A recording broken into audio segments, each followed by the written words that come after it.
올해 2월 발발 이후 10개월 차에 접어든 러시아와 우크라이나 전쟁이 끝날 기미가 보이지 않는 가운데 우크라이나가 각국이 개발한 첨단 군사 장비의 시험장이 됐습니다. 재래식 무기가 주력인 전쟁 속에서도 군사위성과 드론, 미사일 등 첨단 기술이 주 무기들의 성능이 주목받고 있기 때문인데요. 세계 8위인 우리 방산업계도 훌륭한 가성비에 힘입어 중동, 유럽 등의 무기 수출을 공략하고 있습니다.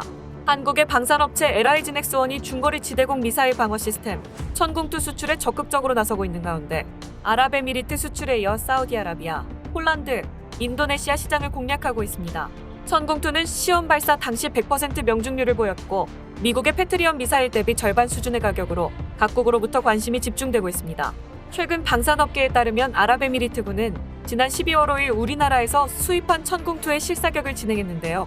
실사격 현장엔 한국 공군참모총장을 비롯해 아랍에미리트 군장성 등이 지켜봤는데 성공적으로 이뤄진 것으로 전해졌습니다. 한국은 올해 1월 아랍에미리트와 천궁2 수출 계약을 체결했었죠. 계약 규모가 4조 원 상당으로 이는 우리나라의 방산 수출 사상 단일 품목 중 최대 규모였습니다. 아랍에미리트는 지난해 11월 예멘 후티 반군의 미사일 공격이 거세지면서 이를 방어할 수단으로 가성비 좋은 한국의 천궁2 대공 미사일을 선택한 것입니다.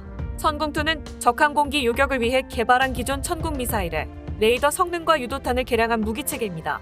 항공기뿐만 아니라 탄도미사일까지 탐지 추적해 요격할 수 있는 능력을 갖췄는데 적의 탄도미사일이 발사된 후 정점 고도를 지나 표적을 향해 낙하할 때 약 15에서 40km 상공에서 요격할 수 있는 것입니다.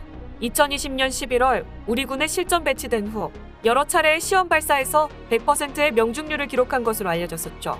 한국은 천궁2 추가 수출을 위해 인도네시아도 적극 공략하고 있는데요.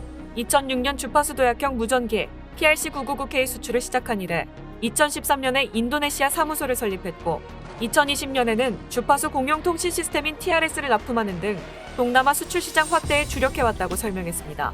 폴란드도 잠재 타깃 국가인데 러시아와 접경한 나토 가입국으로 러시아의 우크라이나 침공 이후 자주국방 기조를 강화하고 있죠.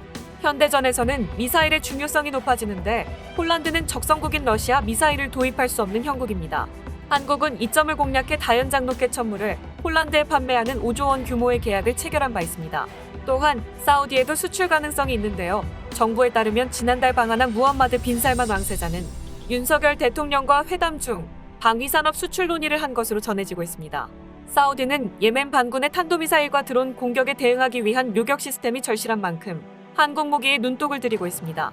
미국은 지난해 1월 예멘 내전에 개입한 사우디에 대해 지원을 끊겠다는 선언 이후 사우디에 대한 미국산 무기 수입이 금지되면서 한국의 반사 이익도 예상되고 있습니다.